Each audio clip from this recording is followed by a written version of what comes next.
ललन की गरीबी में ललन का आटा गील करने के लिए ललन है तैयार। नमस्कार, मैं प्रशांत और आप देख रहे हैं न्यूज़ बाइट। मैंने ऐसा क्यों कहा कि ललन की ही गरीबी है और ललन ही आटा गील भी कर रहे हैं? देखिए, मैं बात कर रहा हूं मुंगेर लोकसभा सीट की। मुंगेर लोकसभा सीट से ललन सिंह पिछली बार सांसद थे और इस बार नीतीश कुमार ने सबसे पहले उनको घोषित कर दिया था कि वही मुंगेर से चुनाव में उतरेंगे। और हुआ भी कुछ ऐसा ही, जैसे ही सीट शेयरिंग हुआ मुंगेर मिल गया जदयू को और जदयू ने ललन सिंह को आगे कर दिया। लेकिन अब यहाँ पर इस बार ललन सिंह की राहें जो है वो आसान नहीं होंगी। ललन सिंह की राहें आसान क्यों नहीं होंगी, चलिए हम विस्तार से इस चीज़ को समझाते हैं। देखिए, ललन सिंह जदयू से आते हैं, जदयू के राष्ट्रीय अध्यक्ष रहे हैं और जदयू के चेहरा बनकर वो चुनाव मैदान में उतरे थे और पिछली बार जीते थे।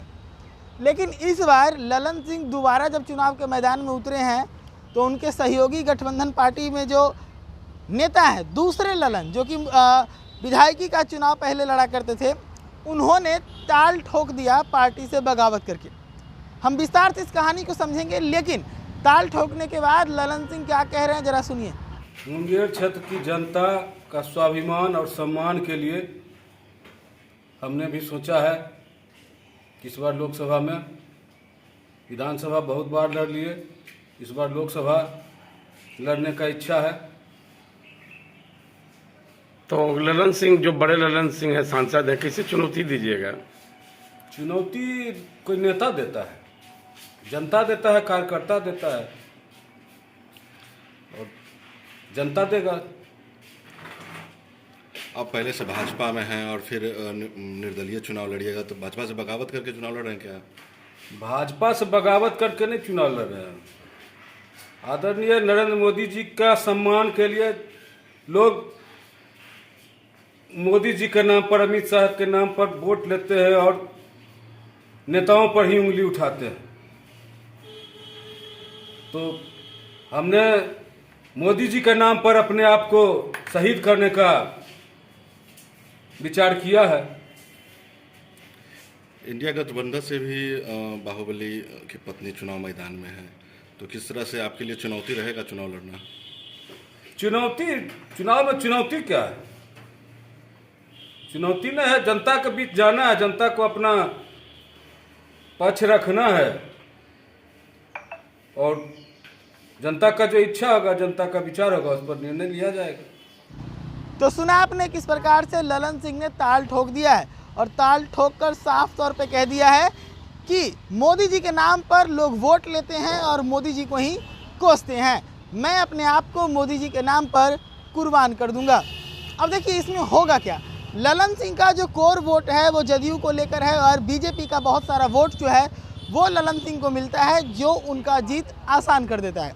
लेकिन इस बार ललन सिंह के लिए दो मुसीबतें एक साथ पनपी है। एक अशोक महतो, तो दूसरे अपने ही सहयोगी गठबंधन के पार्टी के बीजेपी के नेता ललन सिंह। अब कैसे ललन का खेल खराब होगा वो समझिए। देखिए, पहले ललन सिंह का रास्ता बहुत साफ हुआ करता था, ललन सिंह को बहुत ज़्यादा टक्कर नहीं मिलता था। लेकिन इस बार जब डॉन, बाहुबली डॉन अशोक महतो जब मैदान में है तो ललन सिंह को पुरजोर टक्कर मिलेगी राजद से, इसमें कोई शक नहीं है। और इस बात की संभावना आप इसी से लगा लीजिए कि इस सीट पर चुनाव जीतने के लिए लालू यादव ने अशोक महतो की शादी तक करवा दी। यानी कि वहाँ से लालू यादव को पूरा एश्योरेंस मिल चुका है कि वहाँ से अशोक महतो अगर लड़ेंगे तो अशोक महतो की जीत तय है। तो अशोक महतो की जीत तय है या नहीं है, इस बात पर तो हम बात भरोसा के साथ नहीं कर सकते। लेकिन लालू यादव जिस प्रकार से कॉन्फिडेंस होकर बता रहे हैं, तो वहाँ ये तो तय है कि ललन सिंह को टक्कर तो तगड़ा मिलेगा। लेकिन अब उस टक्कर में भी सेंधमारी, यानी कि जहाँ बराबरी के टक्कर की उम्मीद है वहाँ पर सेंधमारी कर रहे हैं अपने ही सहयोगी दल के ललन सिंह, जिससे जदयू के ललन सिंह को अब बहुत मुश्किल होने वाली है। अब देखने वाली बात है कि जो आने वाला लोकसभा चुनाव है उसमें अशोक महतो को टक्कर देने के लिए बीजेपी के ललन सिंह को जदयू के ललन सिंह कैसे मनाते हैं। अगर नहीं मनाते हैं तो इस बार जान लीजिए कि ललन सिंह की हार, जदयू के ललन सिंह की हार मुंगेर से तय है। आगे जो भी खबर आएगी हम आपको जरूर बताएंगे। जुड़ेगा न्यूज़ बाइट के साथ। धन्यवाद।